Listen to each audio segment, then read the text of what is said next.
Welcome back to the second part of the current review this Tuesday, episode number 19.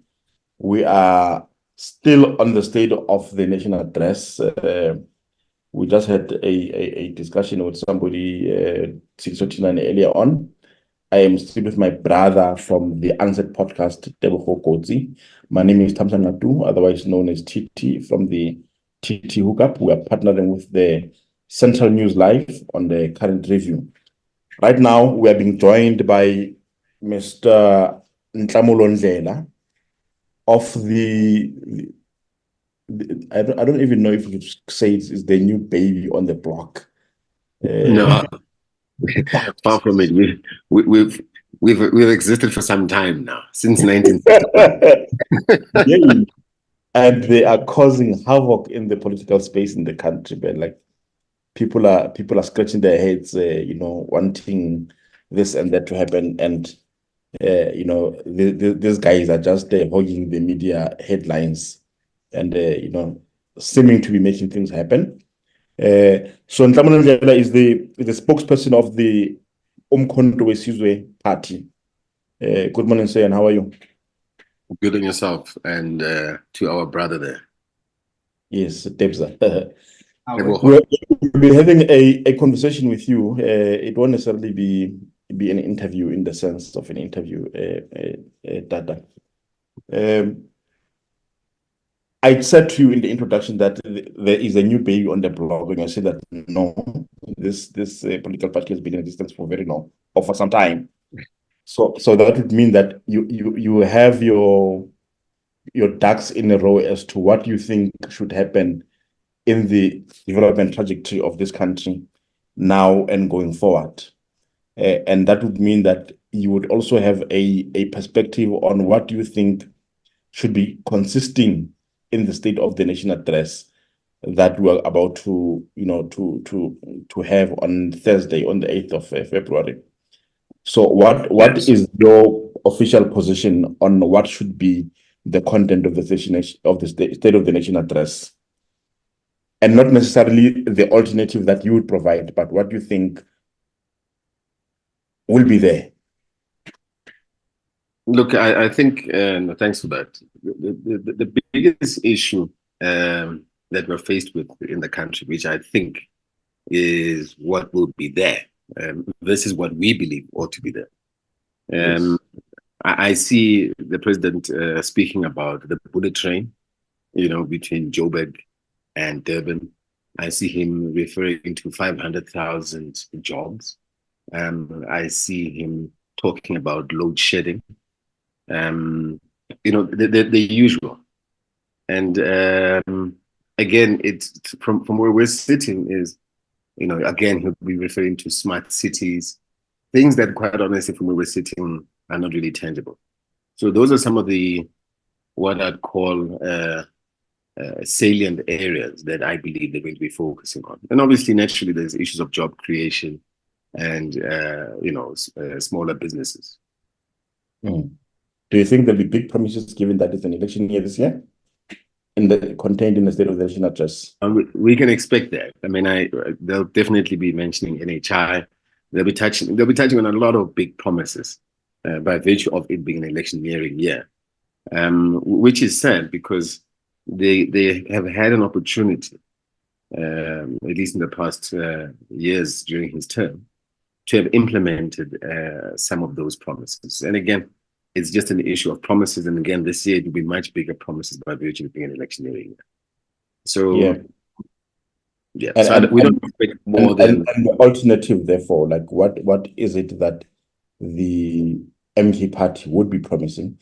And this, I think, let's be careful that majority, it would appear that a majority of the members of the MK party are former members of the ANC, and therefore they have been in the seat of governance themselves for very long. What alternatives can you propose realistically as the MK party? Well, let me start by saying that, the current state of the economy, where you look at just in terms of our deficit and where we're sitting, is what, north of 6% to GDP. I mean, we're sitting at about 330 billion that we pretty much overspent on. And the only way you can reverse that, or at least improve the economic activity, is, quite honestly, if you're a government, is to spend. But at the same time, you can't just spend if you aren't able to collect revenue. And that has been our biggest issue. You know, you can't, again, collect revenue if there is no jobs and there's no vibrant economy for SMEs to thrive in order for them to create those jobs. But the fact of the matter, which is the underlying issue here, is the reality of load shedding. You cannot separate economic growth, industrialization, job creation, without electricity. So first and foremost, as you mentioned, you know, tried and tested leader in this case, being in the form of President Zuma, he has demonstrated the ability to bring to an end load shedding. And again, you know, if you're going to be having an end to load shedding, what you also need is a very important state-owned entity, which is very central also to the country's growth, which is Transnet. Transnet is a logistical backbone of this country. So, you know, without infrastructure that allows for trades, at least within the southern trade zone, you know, you're bound to have a crippling economy, because again, there won't be any taxes that we collect and there won't be revenue coming into the country. So import and export becomes very crucial, and Transnet is important from that perspective. But would you say that Transnet collapsed during the years of the governance of the former president Jacob Zuma, whom you are projecting as an alternative leader, you know, to what we have now? No, not at all. During President Zuma's time, Transnet, as you would know, has got a Transnet International. Transnet International was investing in strategic projects, whether it be ports and all kind of infrastructure within the African continent, as well as rail. And these were all under President Zuma's time. Transnet, at the time of President Zuma, you know, the economic impact that it had was known from a rail infrastructure perspective. There were new infrastructure that was sourced in the form of trains, for instance, where we had an agreement with China. But under this current administration, what then happened is, for instance, they couldn't even maintain those trains, you know, which are under Transnet Freight Rail. Whereas, because of politicking, they wouldn't even want to renew the maintenance contract for the OEM owner of those trains, you know, which is the Chinese government, which now Minister Gauteng had to find himself having to go to China to go and renegotiate what he was supposed to have discussed a long time ago. So we had trains that were stagnant and sitting there under Transnet Freight Rail. That was not the case under President Zuma. And many other examples I can give. But that's just the reality of what we're faced with right now. And in the field of education, are there any differences that you guys would propose different for this year? I know that, you know, like former President Zuma is known as the father of free education in the country, and there is a view that things seem to have been stagnant or not moving forward in that space since he left. Is that the view that you hold? Things have been stagnant. I mean, the writing is on the wall. We're seeing it right now with what's happening with university students as it pertains to NSFAS.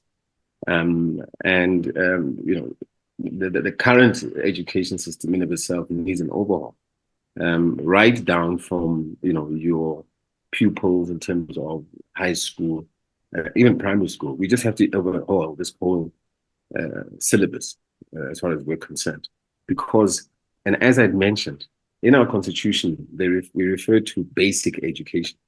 We can't be, as a country that's as vibrant, a country that's globally local and locally global, be training and only giving our children basic education. It would never make them competitive. So we need an education system that gears our children and our students to be that of an international level. And one of those that I'd mentioned was, for instance, the Cambridge syllabus. And what that does is a lot of the private schools are actually implementing this. By implementing a Cambridge syllabus, automatically you put government schools on par with multinational private schools. Why can't we do that? There's nothing stopping us from doing that. So those are some of that's some of the thinking. Let me give another element. Right now, I don't see why we shouldn't be identifying specific schools and converting those schools to boarding schools and giving them all the infrastructure that they need. Where kids, number one, have got access to the best syllabus in terms of education. They've got access to proper, on a daily basis, support, whether it be in terms of food, whether it be in terms of sporting facilities, and so on and so forth. Now, what does that do? I don't know if you've noticed, but this is something that I've continuously noticed. Whenever schools are closed, have you noticed that we don't have traffic? It's a fact. Because of the fact that, the parents are not having to find themselves dropping kids off. So, and that automatically does have an impact on the economy in terms of productivity. As a person arriving early at work has got an impact on how they perform that day. It's a fact, all right? Unlike a situation where you're having to find yourself being stuck in traffic.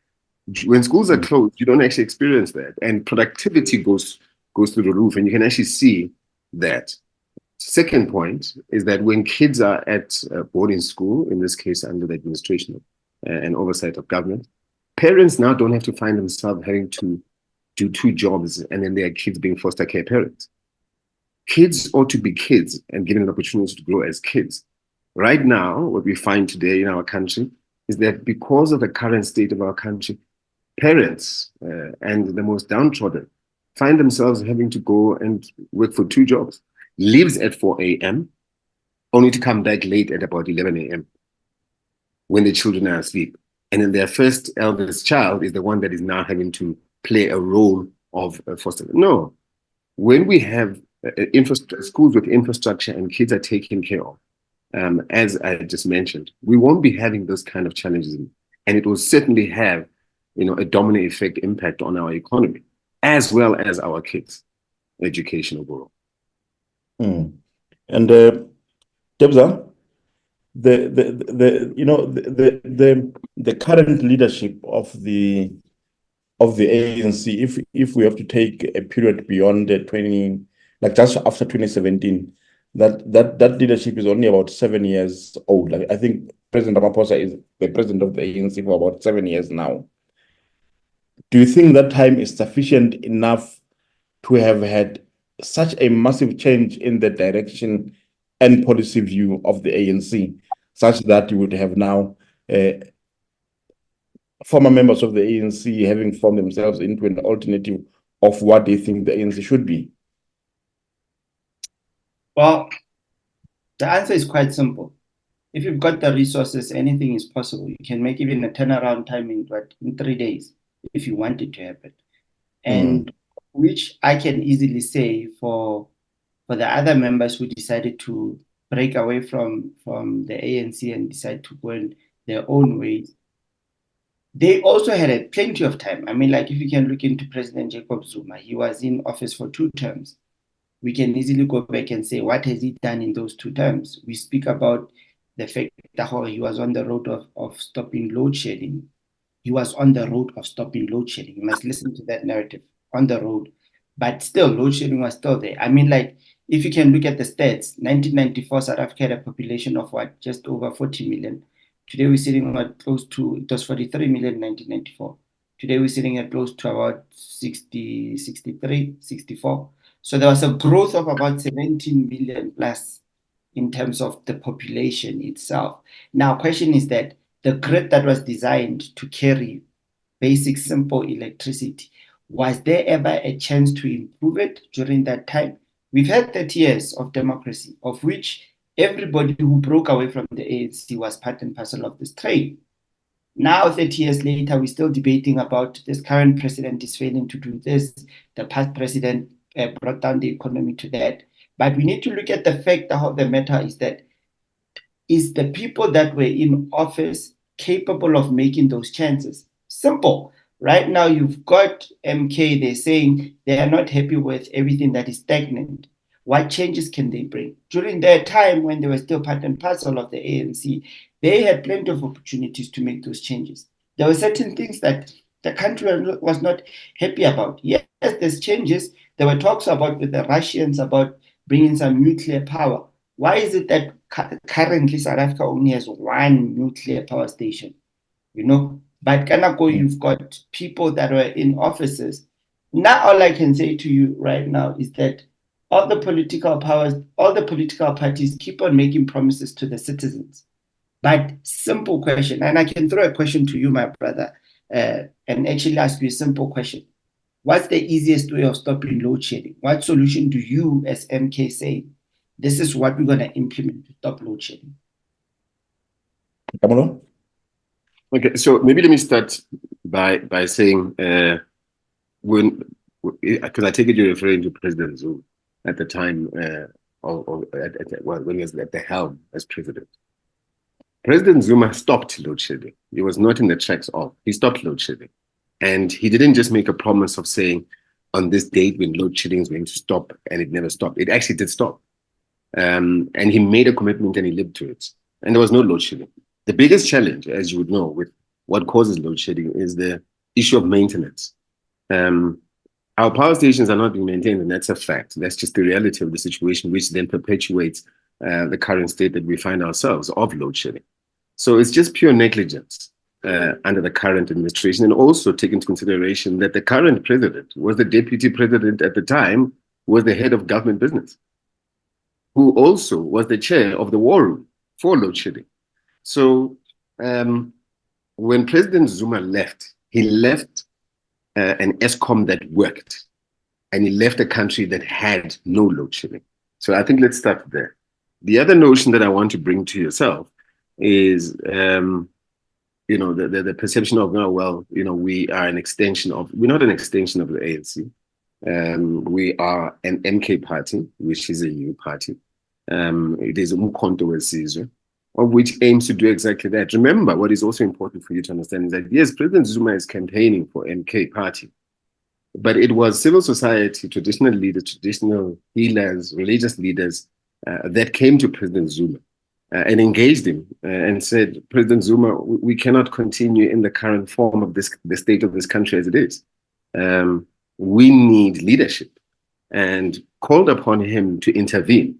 President Zuma was in retirement. He was in no point, going to want to head up any political party or, in effect, campaign, as it always mentioned, for the ANC that is no longer an ANC that represents him. President Zuma was at home. So it is civil society that wants to see change that engaged President Zuma. You mentioned that some of us were already there. No, it's not true.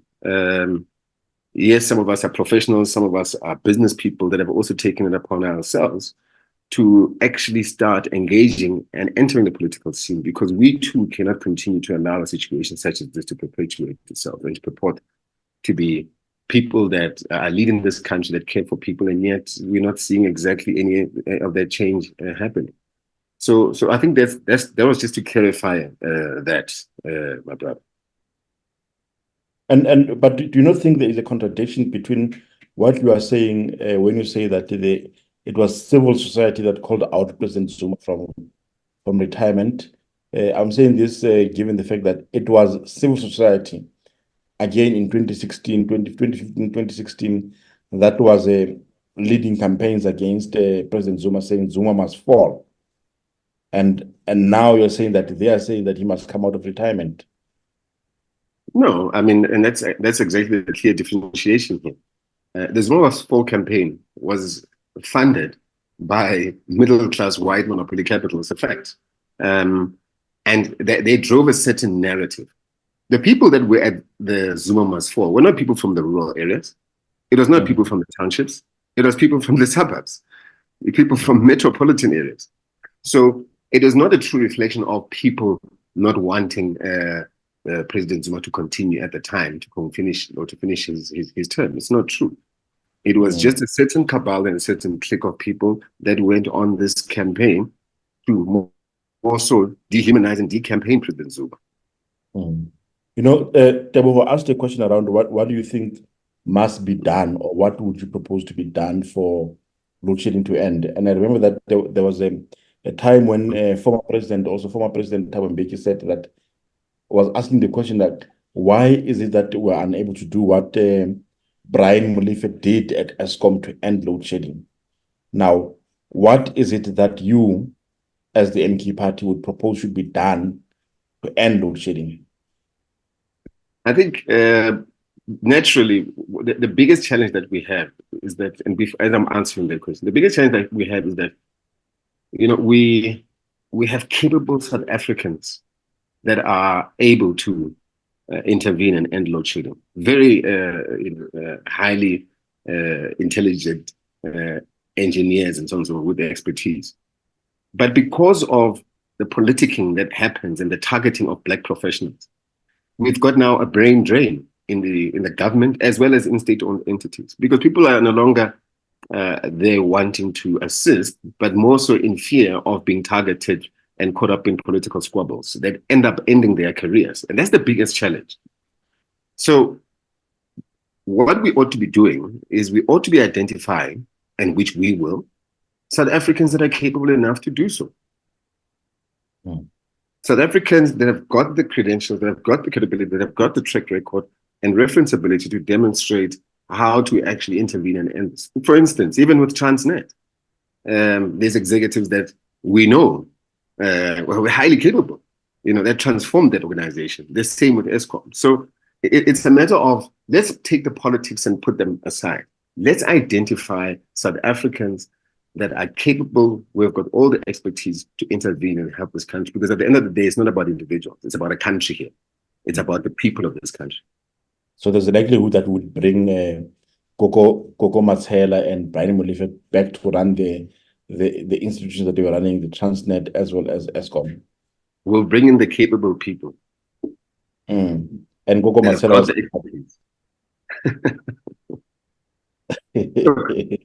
Look, I think what's important is we need to be focusing at the will of the people and transforming this country. If you're going to be having radical economic transformation, you need state-owned entities that work. You need an Eskom that works. If you want to create jobs, you need that. If you want a 24-hour economy, you need electricity.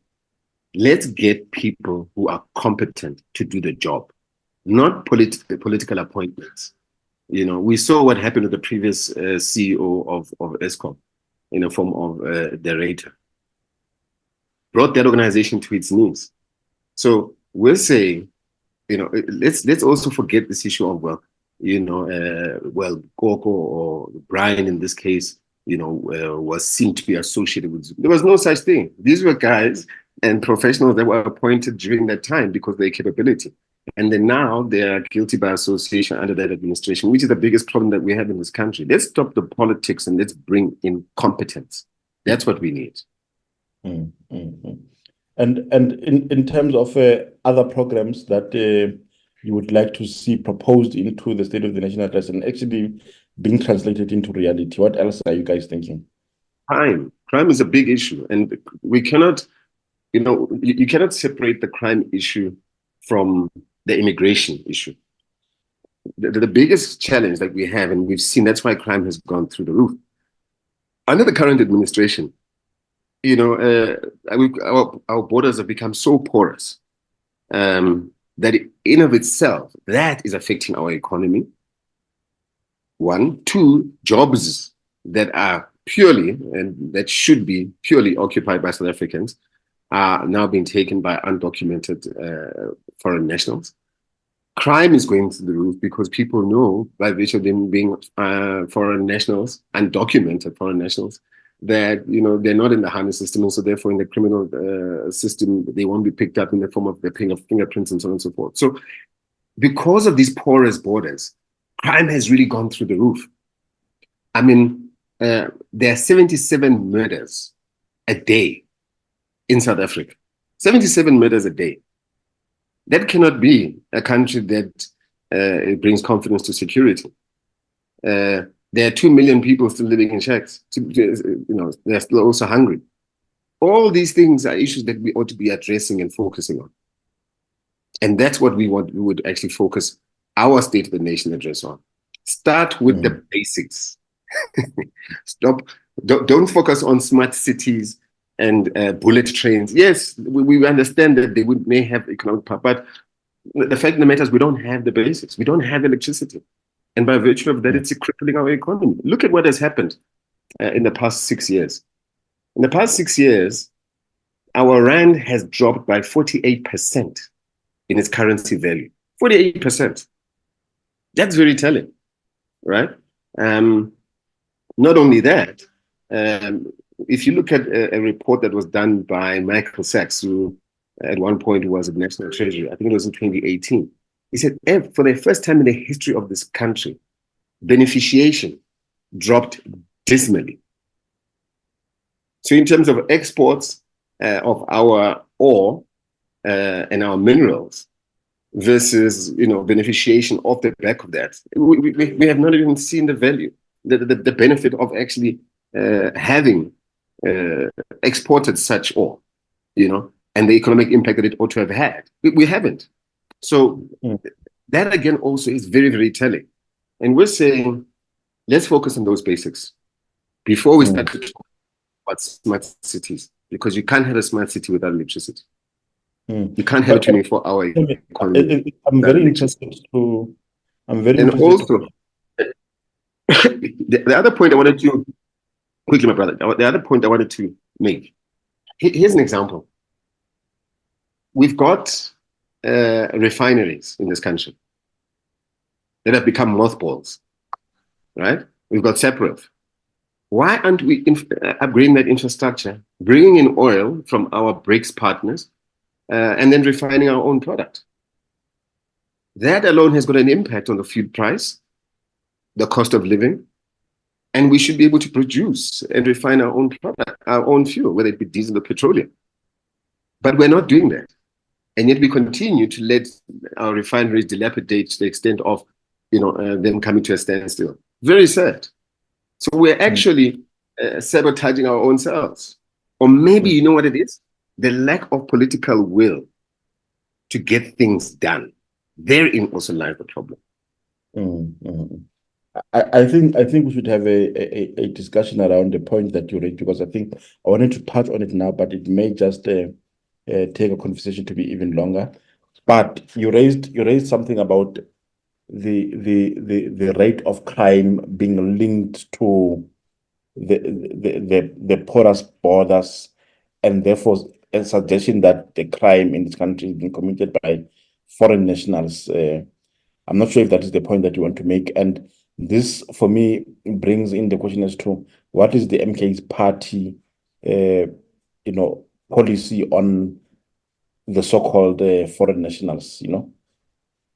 Is that something that maybe you'd like to touch on just for 2 minutes? Look, we're a party that believes in open trade between African countries, specifically in SADC. But we are also a country that believes in the law.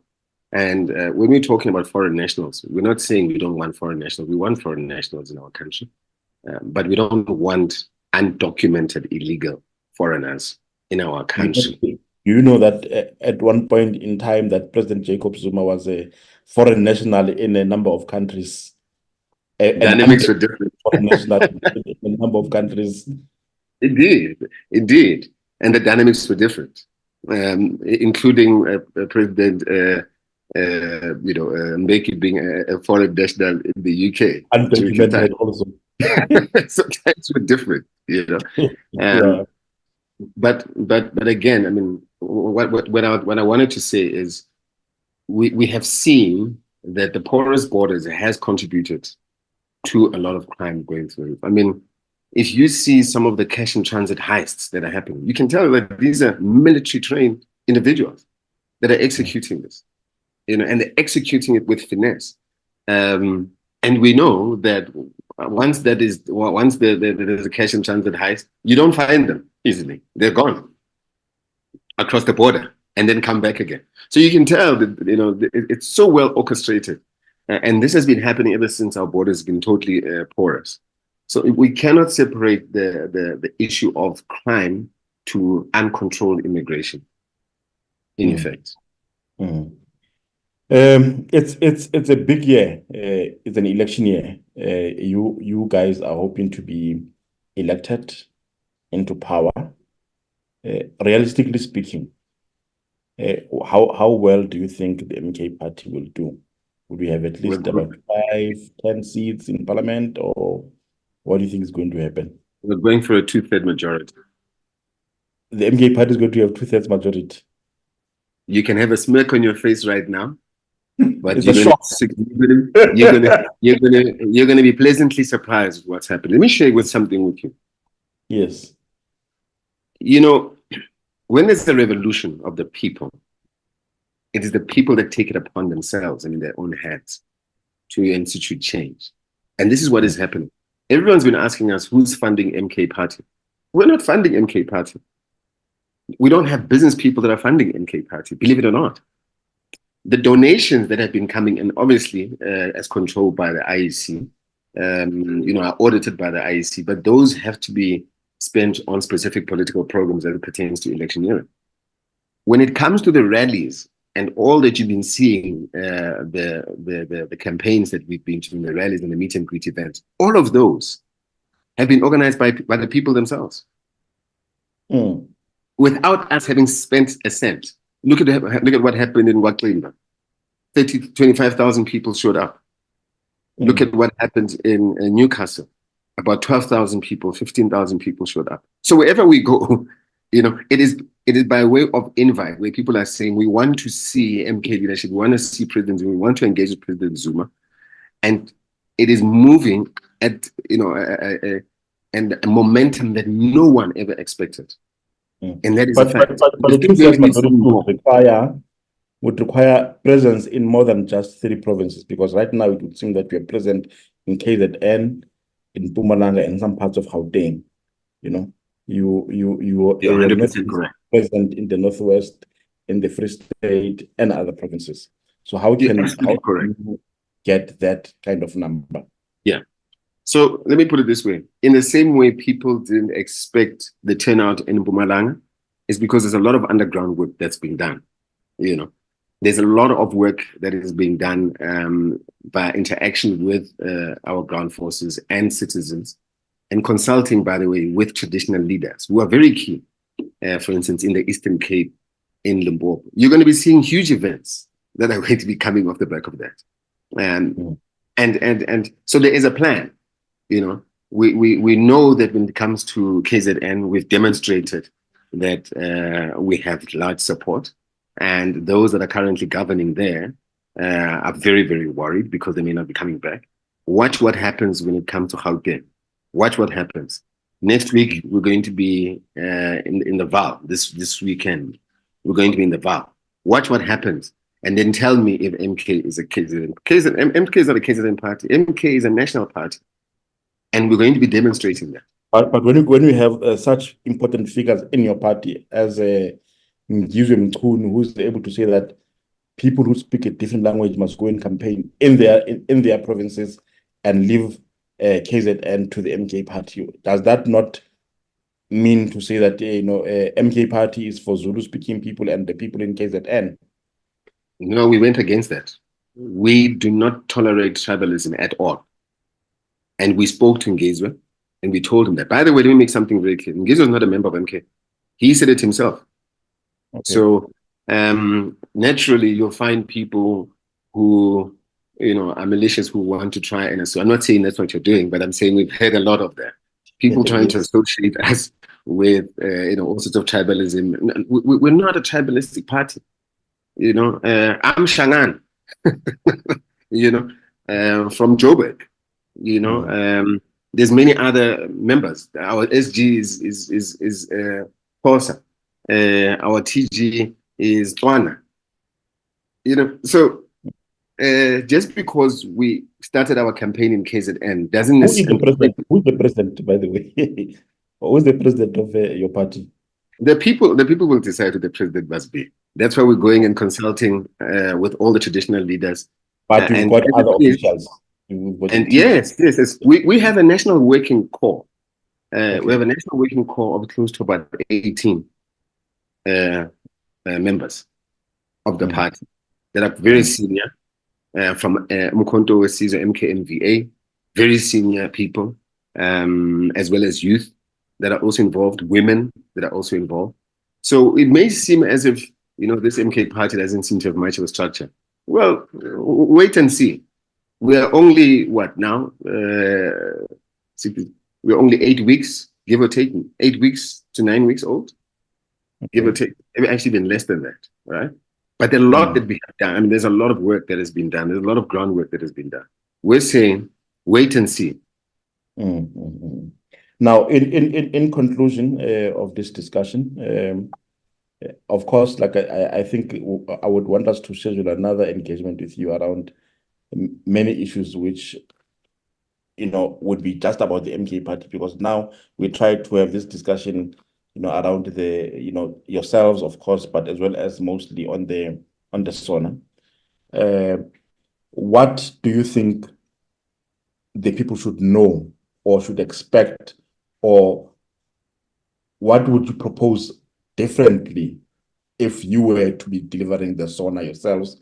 And what message do you have for the people for the upcoming elections? And maybe before you even go there, did you guys participate in the registration process for elections this past weekend?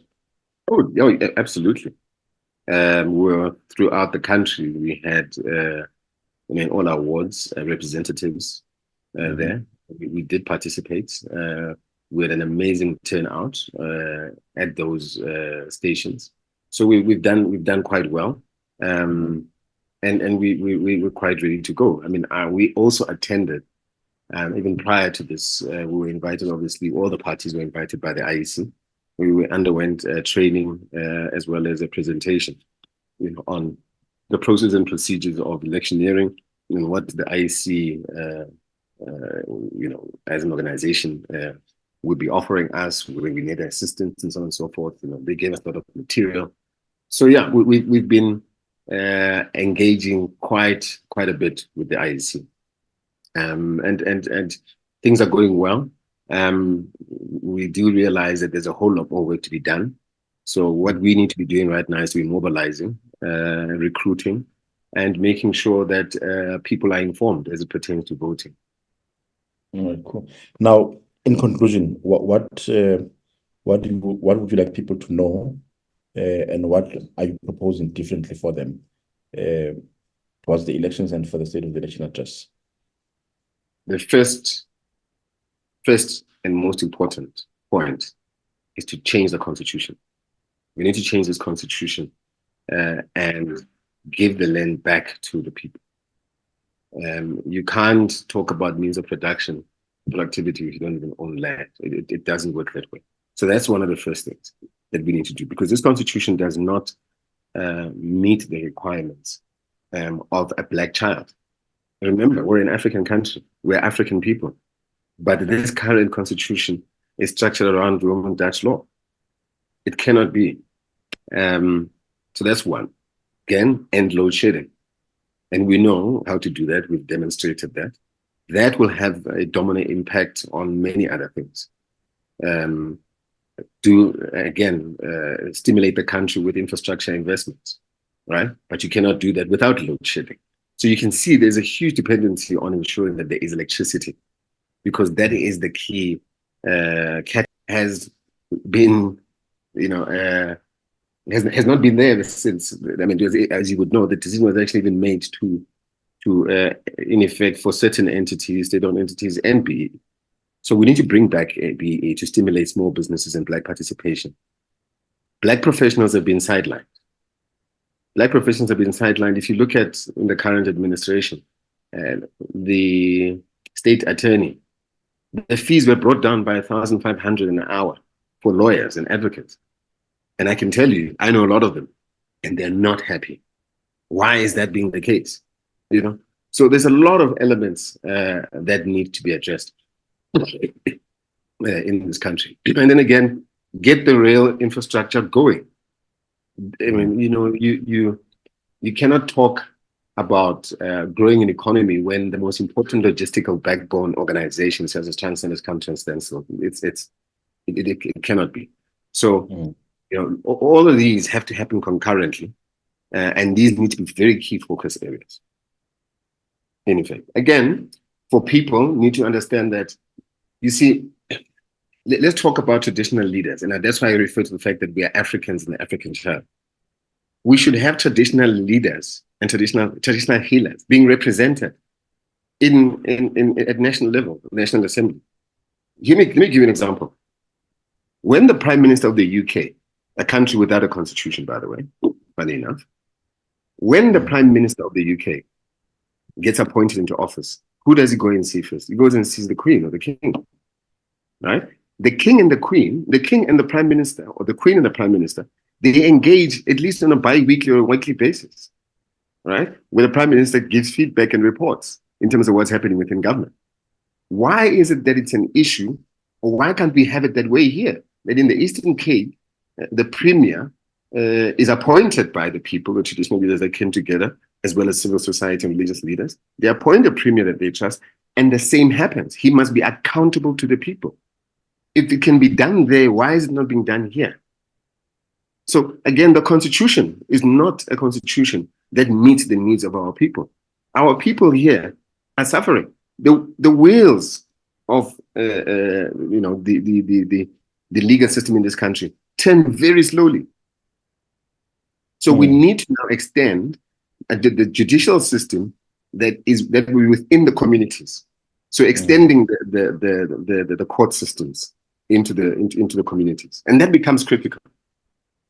And that is yet another talking point that I think we need to have a long discussion on, because I will have many questions for you as a political party around that.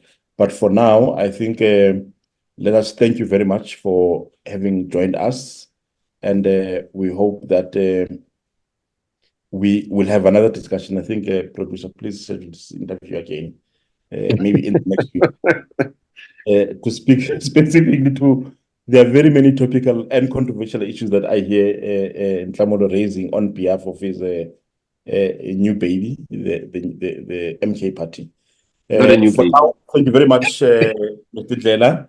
We have had an enlightening and yet provoking discussion, which proposes another discussion. For now, we're out.